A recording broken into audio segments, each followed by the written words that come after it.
Hello everyone, Naomi Tata here, live and direct from the City of Light, the City of Links, Dubai, United Arab Emirates. Oh yes, it's the season 2 of the real life stories of hustlers who left home to feed home. Today's story is sort of magical. Left East Africa with hopes of making it big in Dubai, and trust me, she's made it big. Okay, she's actually made it big, assuming the position of an associate director in one of Dubai's finest and biggest real estate company. Am I just trying to spill the beans? Of course not. Before we deep dive into our experiences, let's just pass on the mic to our guest to briefly introduce herself, and I'm going to be right back.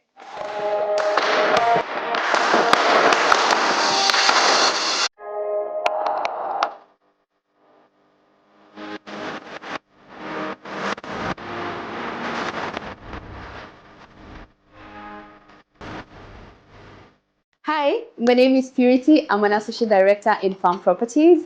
I have been in Dubai for some time now, around 14 years. I'm from Kenya and I am here as a realtor.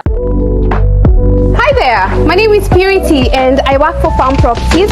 Today I'm showcasing this beautiful, amazing, gorgeous villa. Recently got vacant and now is on the market. Are you excited to see it inside? So am I. Come on, let me show you around.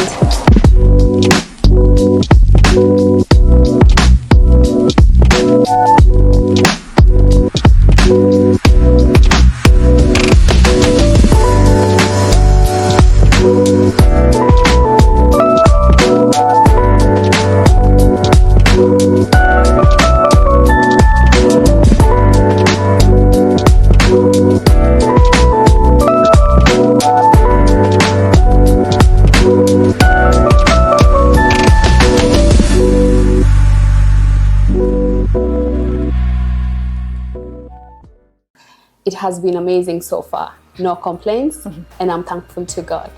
Honestly, 14 years. When she told me 14 years behind the scenes, I was like blown away. 14 years, I'm just 11 and it's like... The longest time. Yeah, so 14. Yeah. Okay, I'm getting there, honestly. Welcome to Mbengi's world. Thank you so much for coming here to be part of my success on YouTube. I'm really very grateful.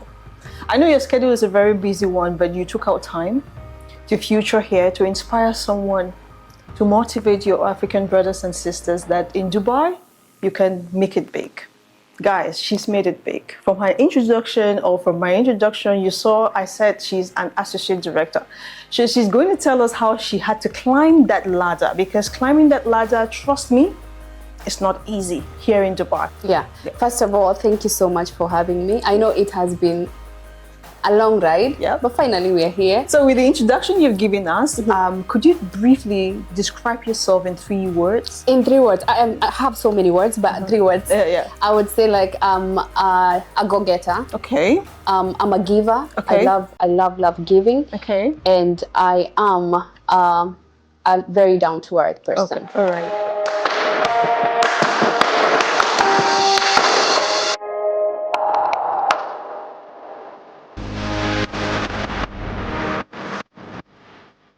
Yeah. See, being a go-getter, you must be a go-getter when you are in estates in Dubai. If you are not a go-getter, you will not make it. I was in estate before, and one of my, the owner of the company told me, I will mention the company's name, Fäm Properties. Okay. And he told me, Tato, you need to be greedy.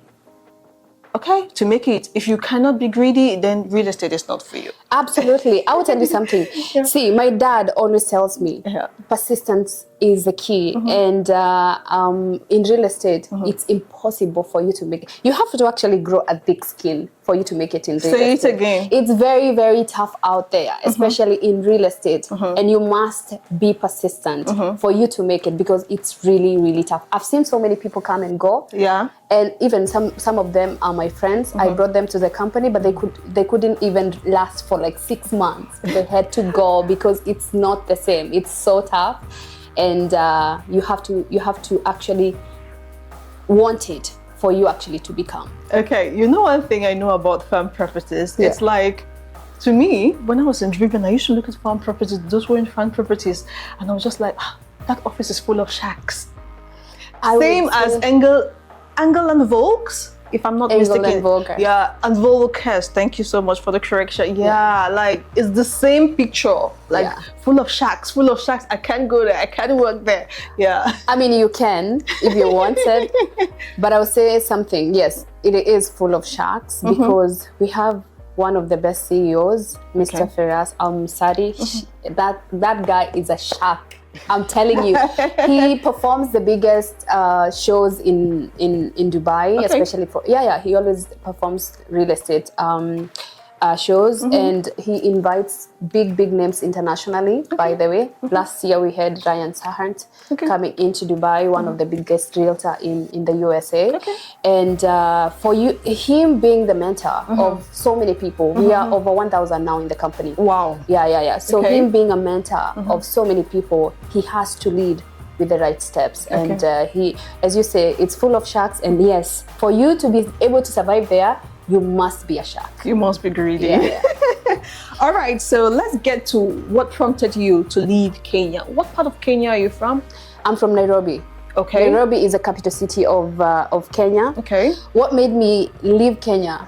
It's one of the many reasons many people leave Kenya, or many people leave their countries. Okay.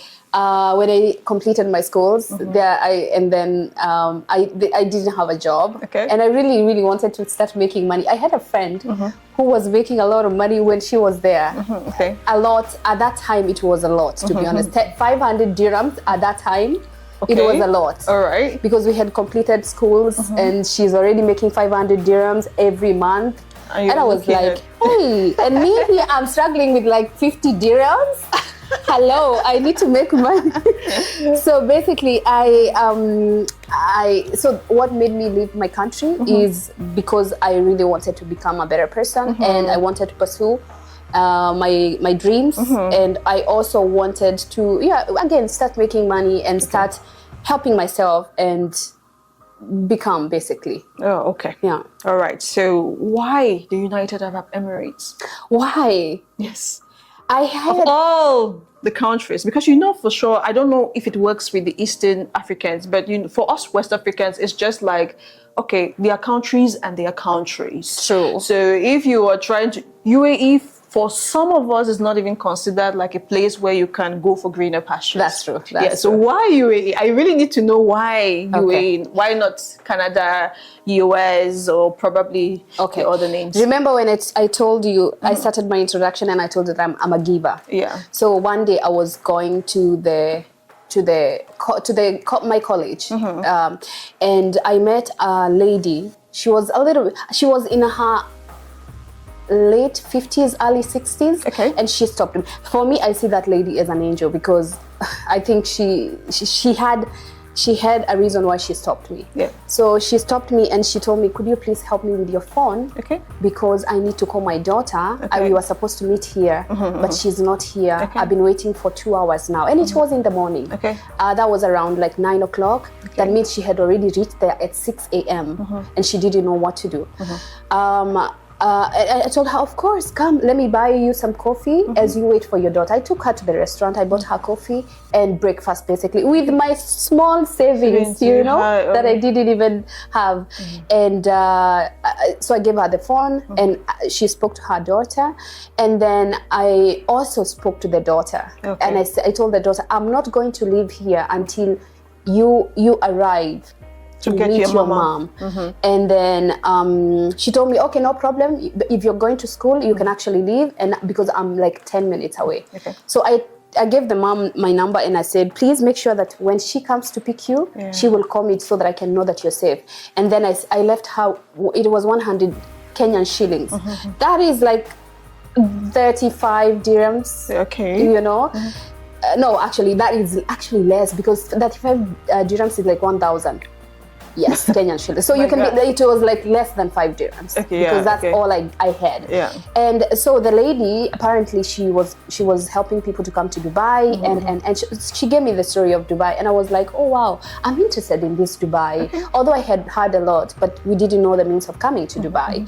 And then I decided to pursue the coming to Dubai, because she spoke very good stories about Dubai, and also I had heard a lot about Dubai. And the lady, the elderly lady told me, please go to Dubai. And that was it. So the following day, I called the same number. It was not going through. Okay. So to me, I think that was like God sent angel. An angel to direct you. And it was a test, because I could have told the lady, no, I can't give you my number, because there are so many scammers and there's so many coming as, as whoever they come. But I took a leap of faith and I helped her. Okay. And that number never went through. There was no lady again, and that was it. Okay. Yeah. Right. So it was divine direction. It was. It was. Yeah. All right. Okay. So, how long did you spend in your home country pursuing success before you decided to move to Dubai? How long? After high school, then we went obviously to college. I would say after completing my college, it was maybe probably like 2 years, I would say. Oh, okay. 2 years. All then right. I came. Okay, so when you were when you've already conceived the idea about UAE, Dubai, did you give yourself any time frame? Because some people come here, I give myself 5 years. If I don't make it, I'm out. Okay, so did you give yourself like any time frame for success? No, I didn't. And this is why. Why? Because I knew I have to succeed. Okay. I didn't come with plan B. Okay. Mine was A. And A was, I have to make it. A was A and A. Yeah. To me, actually, I don't work with plan Bs. Okay. Like, plan A has to work. Okay. With whatever, I have to make it work. Okay. Yeah, because I believe everything is a mindset. And whatever I put in my mind, success has to happen. Okay. Yeah. All right. So let's talk about the first impressions upon arriving Dubai. You came to Dubai. What struck you with the climate, the living conditions, and the overall environment? Okay, so when I, from the airport directly, went outside, and I came back immediately because I thought I went through the wrong exit. Okay. Because it was so hot. When did you arrive? It was around August. Okay. And August is considered one of the most hottest. Yes. So I went outside and then I was like, wait a minute. This is the wrong exit. Maybe probably something is burning somewhere. Then we go back. So I went back to the AC inside. Okay. And then the people, because we came with some people, and then they were like, okay, let's go. And I'm like, where are we? And they told me, through this. I was like, okay, I'm just gonna ride with this. But yeah, it was so hot. So that was one of the climate thing. Yeah. But then the buildings, the beauty of Dubai, it's just so amazing. Okay. We don't have that in our countries, like Africa. This kind of beauty, tall buildings and everything. So that was something. Okay, let's talk about the first impression of getting into the bed spaces. I don't know if you went to the bed spaces, but let's hear about when they told you this is where. Purity, this is where you're going to stay. Yeah. What came to your mind? Well, to be honest with you, I didn't come through bed space. I was hired from Kenya. Directly. Yeah, I was hired directly from Kenya, and I was hired in a 5-star hotel. All right. So when I came and I had a big room, huge room that I was sharing with my friend. So it was a huge room.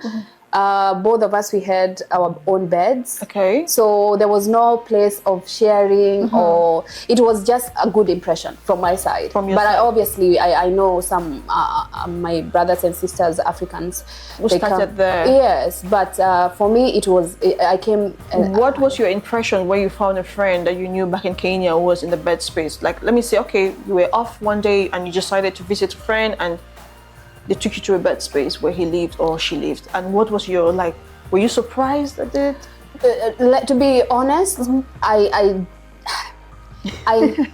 well, to be honest with you, the friends that I visited, they were the same, because I was hired in a hotel and we had a big accommodation. So the people that we were mingling, they were still the people that we came together. Oh, okay. So I never got the chance to go and meet people in the bed spaces. Yeah, okay. So the people that I was friends with, they were the same people that we were working with. Okay. Yeah. All right. So let's go down memory lanes. Let's go.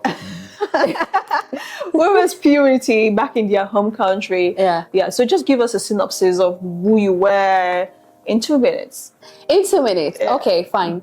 So finished college, high school, then college.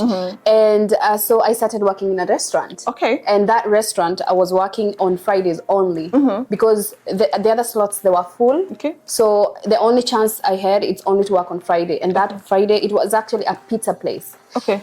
Shout out to Harvest Pizza manager. His name is Omondi. Okay. He hired me. So basically I used to work there on Fridays, and the other days I used to sell, you see this, we have a culture called Maasai. The Maasai, yeah. The Maasai. So we used to sell those stuff in the Maasai market. And I was the youngest in there. Okay, what were you selling in the Maasai market? The Maasai market, yeah. It's like Maasai market. It contains shoes, belts for the Maasai. So these things, leather made, yes, and beads. handmade, exactly. Okay. Those are the ones that we used to sell to the tourists. Okay. I was the youngest there because most of the people, they are the older people. But because I didn't have a job, I had to go and work extra there to make some extra coins. Oh, okay. So your restaurant job, the pizza, Harvest Pizza. Harvest Pizza, yes. How much was your pay? It was every Friday it was 500 Kenyan shillings. That would be like less than 10 dirhams. Okay. Every Friday. So with 500 shillings, what kind of life can you afford for yourself in Kenya? Thank God I have a brother. Shout out to my brother Jay. His name is I call him Jay. His name is Julius. He used to pay for me my everything, basically my housing, rent. Okay. So basically that working, it was just to help me to understand how it is out there. But he was helping me to support me with everything that I needed. So I didn't have really too much work around the 500 Kenyan shillings. So it was just like to do your own stuff, not really like basically he was like helping me, introducing me to the world. Okay. Yeah. Oh, very necessary. All right, so let's shift to the topic of love in Dubai, because love on its own is a very big topic when it comes to Dubai, because Africans, I don't know how it is with West Africans, with Eastern Africans, right? Because the West African ladies are complaining. So what is your own perspective about love as an Eastern African woman in Dubai?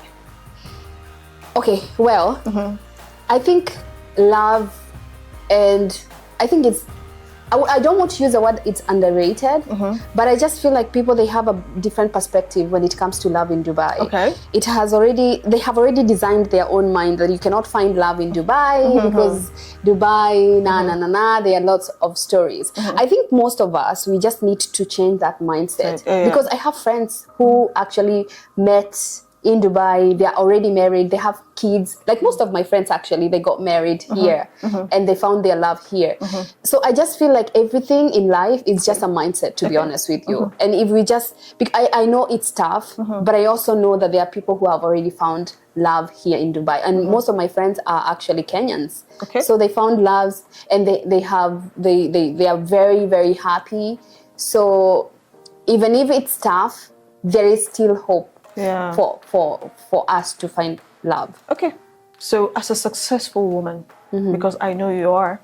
Yes, I am. Yes, I am. Thank God. So what kind of men, because we know there is AKA Dubai men, the ones that just come once to see a woman who has their own and just hit and run. So what kind of man have you attracted? Okay. Which was not the best? Or which was the best for you? Well, maybe that is a little bit too personal. Yes. It is, but I would say this. For me, I think because of the field that I am in real estate, most of the people that I attract, they are business people. Yeah, you're right. With real estate, especially a very big real estate firm like yours, trust me, you will meet the 1% of the 1%. The people who are actually very business inclined and the need-driven, purpose-driven women. Because I believe you are what you attract what you are. Are you sure? Yeah. I don't really believe that statement, because sometimes you can be very nice, wonderful, not broken, healthy from within. However, you attract someone who is really very broken. But then you didn't attract them. Then it's just that you fell You fell there. You did attract. It followed you. Yeah, exactly. Maybe you happened to be there. Okay. And then you found each other, but then it wasn't supposed to happen. Okay. Because sometimes we just get into this, narrative that I mean, he's a bad boy, I'm a good girl. Maybe probably it's gonna work, but maybe probably that's not where you were supposed to go. It was something to actually help you to learn something from there, so that it's like a preparation. Okay. So I think also we need. I'm very spiritual. Okay. Yeah. For me, discerning spirit is very important to me. And I normally, I continue to pray to God. I have a discerning spirit which is strong, and I pray to God that He continues to give me that, and also a lot lot of wisdom for me to be, because you need a lot of wisdom for you to be able to handle people and to mingle around with people. So, so to answer your question, you're nice. You landed in bad hands, yes, but maybe that's not where you were. So you were supposed to. It was a situation where you were supposed just to be there, and then it was to push you, not to stay. All right. Okay. So, do you think there are certain places here in Dubai where people can actually go to find love? Because I don't know how prominent you are on the social media space, but you see people making like live sessions on telling ladies, because there's a new clause right now, high quality men. So telling ladies where they can find high quality men. You have to go to the polo events. You have to dress like this to attract certain high quality men. So do you think? I don't know why I'm laughing. I've heard many crazy stories. So, okay. Yeah. So for me, I don't have a specific place that you have to go for you to get the high profile people. Yeah. I think you just be you. Okay. You just be you, and it's more than enough. Okay. Dress properly, smell the best perfume, wear the best heel. Just what I'm trying to say is you just be you, and you don't know. Outside, it's somebody not waiting, but when you go outside, you don't know who you're going to meet. So just be you. Don't go looking for them. They will find you. Okay. And she smells good. Thank you. 14 years in Dubai, United Arab Emirates. Do you actually love living here? Trust me, I would have left if I didn't. Okay. I love it here. Sometimes it's not sometimes. The summer here is crazy because it's normally too hot, but we have already adapted to that lifestyle. It's already like part of us. So I love living here. I love everything about Dubai. Dubai is one of the best places to actually live because this country embraces you. Like the locals, they love us like we were born together. Like they love us so much. They love us. They have embraced us so much with a lot of love, and they give us the sense of belonging. You feel like you belong here. So I love here. Okay, before we deep dive into your experience from hotel to real estate, were there moments during this journey, 14 years, where you thought you've made a mistake coming here? Not really. But I will tell you that there are so many times that I have felt like giving up. Okay. Because there are those moments. Let me tell you something. In real estate, not just in real estate, in every business, sometimes you will feel like it's already too much, and you feel like you cannot handle it because it's too much. Yeah. So it's okay. Yeah, exactly. So sometimes I've felt like giving up, not making the mistake of coming to Dubai, no, but feeling like you want to give up, like you feel like you need a breather, but then I remind myself that I didn't come here to fail, so stand up and keep moving. Okay, so let's go into your personal experiences of Dubai in general, like when you came, the job you did, and how you transformed or transgressed, if my English is correct, from you being into hospitality and over to the real estate. Okay. So I started as a waitress, and then one thing about me is, and this is actually an advice to everybody out there, when you're in whatever position you are in, please be the best that you can be. Like treat that position like it's the best position that you're working at that particular moment. Because what happened to me is I was hired from Kenya as a waitress. And then every 6 months I would get promotion. Wow. Every 6 months. And I need your grace. Wow. every 6 months I'll get promotion. So the very first promotion actually I got is when I started working in the hotel, and then the very first 2 months I was already promoted. It's just that I had to complete my 6 months probation for me to get the title. Okay. But within 2 months I was I was already a hostess. Okay. And then from there I became a supervisor, then I became a sales executive. Okay. By the time I was leaving the hotel. So how long did you spend in the hotel? In the hotel I spent 4 years. Okay. Oh, more or less 4 years. Which of the brands? Is it Rotana, Jumeirah, or what? Ibn Battuta Gate Hotel. Oh, okay. Yeah. Okay. Yeah. You know Ibn Battuta Mall? Yeah, I know Ibn Opposite. Battuta. Yeah. Yeah. But I think they have changed the name now, Oh, the okay. management. So let me go back. So you do that position, like treat it like it's the best position, because you don't know who's watching. Definitely. So how I transitioned from the hotel to after every 6 months promotion is there was a client who came and admired. This is a story that he told me. I've been observing you, how you work, and I admire the way you work. You carry yourself very well, and I would like to give you a position in real estate. Okay. And I was so excited, but at the same time, I was so scared because I've had a lot of stories about real estate. Yeah. Like people, they go out and they are suffering, and I was so scared. No salary. And No salary. You've been used to having salary by the 25th, so. Exactly. So I was excited, but at the same time, I was scared. So the client told me, I'm opening my real estate company. Okay. And you're already hired. Just let me settle everything. Within 2 months, you will start. So you can go ahead and resign.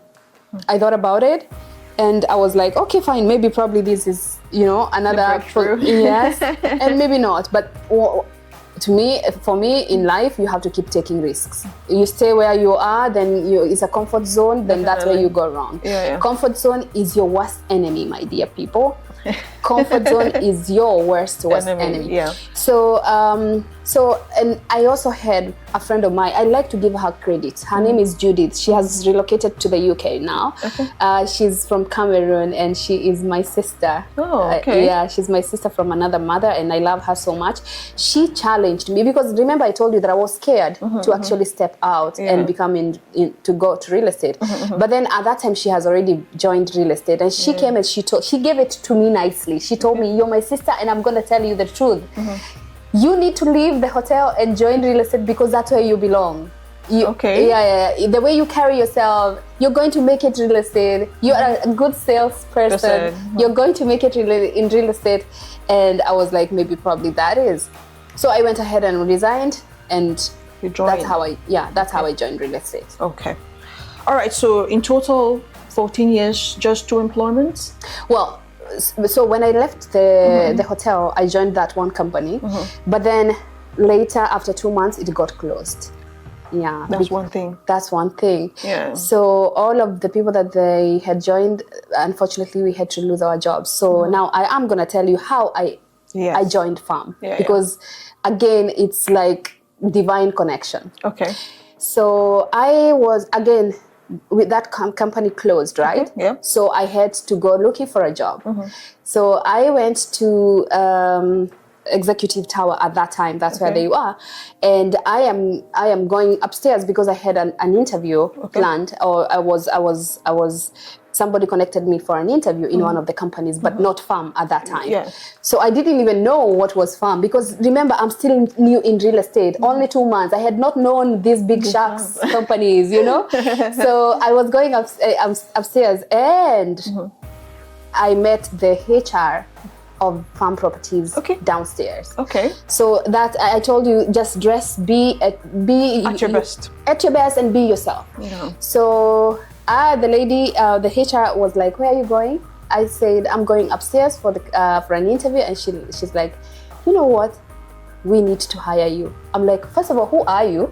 This is number one. Number two, where are you hiring me? How did you know that I'm going for an interview? And she was like, I can see you holding the CV, so I know that you're going for a real estate company. Okay. And you already told me which floor, so I already know the company. I was like, okay, this is interesting. Is it the Fäm Properties in Business Bay Square or some other Fäm Property? No, the same. Fäm Properties before we moved to Bay Square. Okay. We were in Executive Towers. All right, okay. Yeah, all so right. at that time, we were in the Executive Towers. DSA. Okay. Yeah, so the HR told me, I need you to finish up with that interview and then come to me, my company.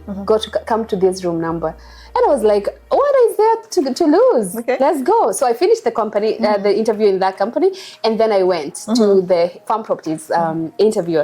And then the HR was like, you know what, from my side, you're already hired. And but you need to see the CEO. He's the one who is going to determine whether you're going to be hired or not. And when I entered in the office, everything seemed right. Like everything, like have you ever entered in a room and you know, like this is where you belong? Yeah, I said something one day on my status with Driven Properties. I saw their new office. I don't know where the office is located, but you know, Fäm Properties and Driven Properties, they are one of the owners there. Yeah. One of those owners in Dubai real estate market that understands the business. Exactly. I mean, I would tell you for free. When you get into the office, there's no way you enter that office as an investor and you don't want to. And you don't want to buy, because that's exactly the feeling that I felt. I entered in the office, and at that time we had not even developed, because now we have so many branches in Dubai. So many branches. We are almost 50 branches in Dubai. So he was outside at that time, and the HR was like, I don't want you to leave today. Because he's outside, can you wait? Do you have some time, like another 30 minutes that you can wait?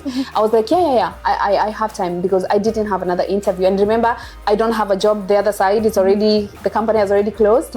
So yeah, so I waited for the CEO. He didn't actually take much time. He came like after 15 minutes and then he saw me. And then he asked me only one question.